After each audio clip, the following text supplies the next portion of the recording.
তো এখন যারা ইসলামকে নিয়ে ব্যবসা করতে চায় তারাই মূলত দেখলাম যে অনৈতিক কাজগুলো বেশি করে। আমরা মনে করতাম যে আগে শিক্ষা দীক্ষা হইলে মানুষজন মানসিকভাবে বা মানবিকভাবে উন্নত হয়, তাদের মধ্যে মিথ্যা বা অসত্য কম থাকে। কিন্তু আমরা দেখলাম যে একটি ইসলামিক রাজনৈতিক গোষ্ঠী, এটা ইসলামও বলা যাবে না, কারণ বাংলাদেশে প্রথম যদি ইসলামকে এস্টাবলিশ করার চেষ্টা করেন সেটি প্রথম করেছেন শহীদ রাষ্ট্রপতি জিয়াউর রহমান বীরুত্ব। উনি প্রথম সংবিধানে বিসমিল্লাহির রহমানির রাহিম উনি দিয়েছেন। তার আগে কখনো এবং বাংলাদেশকে যে ইসলামী রাষ্ট্র সেটি সংবিধানে লিপিবদ্ধ করেছেন শহীদ রাষ্ট্রপতি জিয়াউর রহমান বীরুত্তম। তো এখন যারা ইসলামকে নিয়ে ব্যবসা করতে চায় তারাই মূলত দেখলাম যে অনৈতিক কাজগুলো বেশি করে। যে এইভাবে যে ডাকসুতে আমরা দেখলাম যে ফ্যাসিস্টের আমলে তারা গায়ের জোরে সব দুর্নীতি করত, গায়ের জোরে ভোট চুরি করত। এখন এই নতুন যুগে এসে বা নতুন জেনারেশনে এসে, এই জেনজিদের জেনারেশনে এসে নতুন স্টাইলে যে ভোট কারচুপি করা যায় এটি আমাদের অতীতে কোনো অভিজ্ঞতা ছিল না।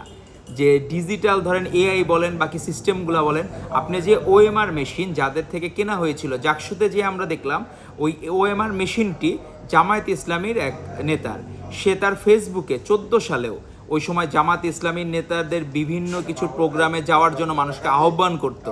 এরকম একজন ব্যক্তির কাছ থেকে জাহাঙ্গীরনগর ইউনিভার্সিটির ইলেকশনে, ছাত্র সংসদের ইলেকশনের ওএমআর মেশিন কেনা হয়েছিল। তার আগে কিন্তু অলরেডি আপনার ডাকসুতে কিন্তু দুর্ঘটনা ঘটে গেছে। ডাকসুতে কিন্তু সেই ওএমআর মেশিন দিয়ে গোনা, সেটা কিন্তু ম্যানুয়ালি গোনা হয় নাই। তো আমরা দেখলাম যে ওই ইভিএম ছিল ফ্যাসিস্ট হাসিনার আমলের একটা ট্রাম্প কার্ড, আর এই জামায়াতের ট্রাম্প কার্ড হচ্ছে তারা এই পিআর সিস্টেমের কথা বলে, এই বিভিন্নভাবে ওএমআর মেশিনের কথা বলে। তো এইটারই একটা লেবাস তারা ধরেছে এই ডাকসু ইলেকশনে কিভাবে ভোট কারচুপি করবে। তো আমাদের তো কখনো ভোট কারচুপি করার প্রয়োজন হয় নাই। আপনি দেখেন যে জিয়াউর রহমান যখন সিটিং প্রেসিডেন্ট, উনি যখন ইলেকশন করেছেন সেই সময় কিন্তু ভোট পড়েছে মাত্র আপনার 45 থেকে 50 ভাগের মধ্যে। উনি কিন্তু নিজে কখনো চান নাই যে আমার দেখাইতে হবে আমি 80 ভাগ বা 90 ভাগ ভোট পেয়ে আমি উইন করেছি। উনি এই চেষ্টা কোনো দিন করেন নাই। উনি মানুষের যে আস্থা এবং মানুষ যে ভোট দিবে তার প্রতি সম্পূর্ণ আস্থাশীল ছিলেন। এই জন্য কখনো ভোট ব্যাংক বাড়ানোর চেষ্টা আমাদের করানো লাগে নাই। এবং আপনি দেখেন 91 সালেও কিন্তু তার আগে আওয়ামী লীগ, জামায়াত ইসলাম বিভিন্ন প্রোপাগান্ডা ছড়াইছে, কিন্তু সকল প্রোপাগান্ডাকে ধুলায় মিশিয়ে দিয়ে বিএনপি রাষ্ট্র ক্ষমতায় অধিষ্ঠিত হয়েছিল। 24-এর গণ অভ্যুত্থানের আগে অনেকে দ্বিধাদ্বন্দ্বে ভুগছিলেন, কিন্তু আমাদের ভারপ্রাপ্ত চেয়ারম্যান জনাব তারেক রহমান কিন্তু এই 24 সালের আগেও হাসিনার রক্তচক্ষুকে উপেক্ষা করে 2.5 বছর আগে কিন্তু উনি রাষ্ট্র মেরামতের 31 দফা দিয়েছেন। নতুন যারা রাজনৈতিক দল, এর বাইরে কিন্তু নতুন কোনো কিছু নাই। আপনি কি ফ্যাসিস্ট লীগের আমরা কোনো কল্পনা করেছেন যে সম্রাট ছাত্রলীগের এরকম কোনো পানিশমেন্ট পেয়েছে? অনেক অন্যায় করেছে, পানিশমেন্ট পায় নাই। জামায়াত ইসলামী তাদের একজন নেতা গতদিন আমি কালের কণ্ঠে বা কোথাও একটা নিউজ দেখলাম যে ধর্ষণের হুমকি দিয়েছে, আবার কেন কালের কণ্ঠ সেটি নিউজ করেছে, তার জন্য আবার হুমকি দিয়েছে। বেসিক্যালি যে এই যে হুমকির রাজনীতি, তারা কিন্তু এখনো জামায়াত ইসলামী তার বিরুদ্ধে ব্যবস্থা নেয় নাই। তো তারা ইসলামকে ধারণ করে এই যে মিথ্যাচারটা করে, কারণ বিএনপির চেয়ে বেশি ইসলামকে কেউ ধারণ কখনো করে নাই। তো এই জন্য যে জামায়াত ইসলামী যে ইসলামকে নিজের ব্যক্তিগত সম্পত্তি মনে করে, এটা কখনোই সত্য না। মাওলানা আব্দুল হামিদ খান ভাসানী বলেছেন, নীল নদের পানি যেমন নীল না, সেরকম জামায়াত ইসলাম মানে কিন্তু ইসলাম না। এটি বাংলাদেশের মানুষকে মনে রাখতে হবে। মাওলানা আব্দুল হামিদ খান ভাসানীর মতো লিজেন্ডারি মানুষও কিন্তু জামায়াত ইসলামী সম্বন্ধে স্টেটমেন্ট দিয়ে গেছে। আচ্ছা, একটা মানুষ 3 দেশে খারাপ হয় কীভাবে আপনি সেটা বলেন? জামায়াত ইসলামী বাংলাদেশেও নিষিদ্ধ হয়েছিল, পাকিস্তানেও নিষিদ্ধ হয়েছিল, ভারতেও নিষিদ্ধ হয়েছিল। তো তারা যতই লেবাসে আসুক কখনোই তারা সফল হতে পারবে না। আপনি শিবিরের দেখেন যে এই জায়গায় মাত্র 3 জন ব্যক্তির পদধারী ছিল ডাকসুতে, আর বাকি কারো কোনো পদ নাই। এরা যে ধার কর্য করে, আবার তাদের একজন ক্যান্ডিডেটকে জিজ্ঞেস করা হয়েছিল যে আপনি 71 সালে জামাতের ভূমিকায় কীভাবে দেখেন বা শিবিরের ভূমিকা কীভাবে দেখেন, সে বলেছে আমি তো শিবির করি না। তো এক অদ্ভুত জগা খিচুড়ি আপনি বলতে পারেন।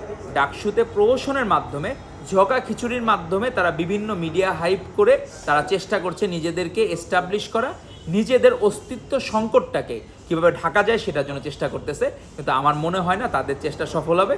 বাংলাদেশের মানুষ যথেষ্ট সচেতন, তারা এখন নিজেরা দেখতেছে ডাকসুতে কী প্রহসনগুলো হয়েছে, এখন আস্তে আস্তে গুপ্তধনগুলো বেরোচ্ছে। 18 সালেও তো যখন রাতে ভোট হয়ে গিয়েছিল, পরের দিন আমরা জানিও না, তারপরে দেখলাম যখন আরে সব ভোট তো কাউন্ট হয়ে গেছে, আগের রাতে ভোট কাস্ট হয়ে গেছে, এটা কিন্তু জানা যায় দুর্ঘটনা ঘটার পরে। তো ডাকসুতেও যে দুর্ঘটনা প্রহসনের নির্বাচন যারা করেছে এগুলোও কোনো গোপন থাকবে না, এগুলো প্রকাশ্য হবে এবং ঘৃণাভরে বাংলাদেশের মানুষ এই জামাত এবং শিবিরকে প্রত্যাখ্যান করবে ইনশাল্লাহ। আমাদের সালাউদ্দিন কাদের চৌধুরী, আমাদের শহীদ সালাউদ্দিন কাদের চৌধুরী, তার বিষয়ে আপনি দেখবেন উনি পার্লামেন্টে বিভিন্ন কথাবার্তা বলতেন বা বলতেন। তার ঘটনা এখন অনেকটা সত্য মনে হয় পিআরের ক্ষেত্রে, যে আপনি হচ্ছে ধলা মিয়ারে ভোট দিচ্ছেন, আপনি পার্লামেন্টে যান লাল মিয়া চলে আসছে। তো বিষয়টা আসলে অদ্ভুত ঘটনা যে পিআর হইলে আপনার কে আপনার প্রতিনিধি আপনি কিন্তু জানেন না। আপনি পার্টিকে ভোট দিচ্ছেন, আপনি ব্যক্তিকে না। এখন আপনি পার্টির কাছে যদি এখন জিম্মি থাকে সবাই, সেখানে কিন্তু মানুষজনের আরো বিড়ম্বনা বাড়বে, কমবে না। কারণ পার্টি তখন সিলেক্ট করবে কে জনপ্রতিনিধি হবে, সেইখানে একজন তুমুল জনপ্রিয় ব্যক্তিরও এমপি হওয়ার সম্ভাবনা থাকবে না। যদি পার্টি চয়েস করে, সাপোজ আপনি খুব ভালো কথা বলেন কিন্তু আপনার জনসম্পৃক্ততা নাই, এরকম ব্যক্তিকে কিন্তু পার্টি চাইলে চয়েস করতে পারে। পার্টির ক্ষেত্রে কিন্তু ভুলের সম্ভাবনাটা বেশি থাকে। ইসরায়েল যে এত গাজাতে হামলা চালাচ্ছে, ফিলিস্তিনের উপর বড় বড় হত্যাকাণ্ড চালাচ্ছে, এর জন্য কিন্তু পিআর পদ্ধতি দায়ী। কারণ তাদের দেশে পিআর থাকার কারণে ছোট দলগুলোর কাছে বড় দলগুলো জিম্মি থাকে, কারণ যে কোনো সময় গভর্নমেন্ট ফল করতে পারে। তো এটাও কিন্তু আপনার পিআর এর কুফল। এখন বাংলাদেশে যদি এরকম দোদুল্যমান পার্লামেন্ট হয়, সেটা যে কোনো সময় ভেঙে যেতে পারে। তো রাজনৈতিক যে স্থিতিশীলতা আমাদের স্বপ্ন ছিল, সেই স্বপ্ন ভঙ্গের দিকে যাবে যদি পিআর হয়। কারণ আপনি কোনো দল সাপোজ 300 আসনে জয়ী হইল, সেখানে বাকি অন্য একটি দল 10% ভোট পাইলো, তাহলে তার 30টা আসন সে পায় পিআরে। এখন এই 300 আসন থেকে আমি 30টা আসন আপনি কিভাবে দিবেন, আপনি আমাকে বলেন। এই জন্য পিআর এর কোনো যৌক্তিকতা এই মুহূর্তে নাই, পিআর এর কোনো যৌক্তিকতা এই মুহূর্তে নাই। তো আপনি সেটি দেখতে পারবেন যে পিআর এর বিষয়টা বাংলাদেশের মানুষ কখনো ভালোভাবে গ্রহণ করছে না এবং এর কোনো বাস্তবিকতা নেই। আমরা যেখানে উন্নত রাষ্ট্রই হতে পারতেছি না, সেই জায়গায় আপনার পিআর এক ধরনের বিলাসিতা। আমরা আগে উন্নত রাষ্ট্র হই, তারপর আমরা পিআর চাইলে ইমপ্লিমেন্ট করতে পারবো। তো এই ধরনের বিলাসিতা বাংলাদেশের মানুষ দেখতে চায় না। তারা বুঝে আমি সরাসরি ভোট দেবো, আমার নেতা নির্বাচন করব। তারা এর বাইরে অন্য কোনো রাস্তা বুঝে না। তো এইসব বুদ্ধি যারা দেয়, আমার মনে হয় এদের জনসম্পৃক্ততা নাই। কারণ এই পিআর এর বুদ্ধি দিচ্ছে তারা, কিন্তু গ্রামগঞ্জে মানুষ কিন্তু এত কিছু বুঝে না। সে জানে তার নেতাকে, সে তারে ভোট দিয়ে নির্বাচিত করতে চায়। সে দেখতে চায় আমি যাকে ভোট দেব সেই আমার প্রতিনিধি এবং সেই আমার দাবি দাওয়াগুলো আদায় করে নিয়ে আসবে রাষ্ট্রের কাছ থেকে। তো এই পিআর পদ্ধতি বাংলাদেশের জন্য বিলাসিতা এবং বাংলাদেশের মানুষ এই পিআর পদ্ধতি কোনোভাবেই গ্রহণ করবে না। আর তারা যে আন্দোলনগুলো করতেছে, আমার মনে হয় তাদের অসৎ উদ্দেশ্য আছে। তাদের উদ্দেশ্য হলো যত দেরিতে নির্বাচন হবে তাদের কিছু ভোট ব্যাংক বাড়বে, কিন্তু কোনো লাভ নাই। আপনি ডাকসুতে যে প্রহসন করে এই 3-4টা আপনার নিজের নামে বেনামে, আর এদেরকে আপনি শিবির বলতে পারবেন না। আপনি বলতে পারেন 5ই আগস্টের পরবর্তী সময় রাজনৈতিক পরিচয় প্রদানকারী, কারণ এই একই ব্যক্তি একসময় লিগ করেছে। একই ব্যক্তি লিগেল লেবাসে থেকে ছাত্র দল বাকি অপর সংগঠনকে ক্যাম্পাসে থাকতে দেয় না।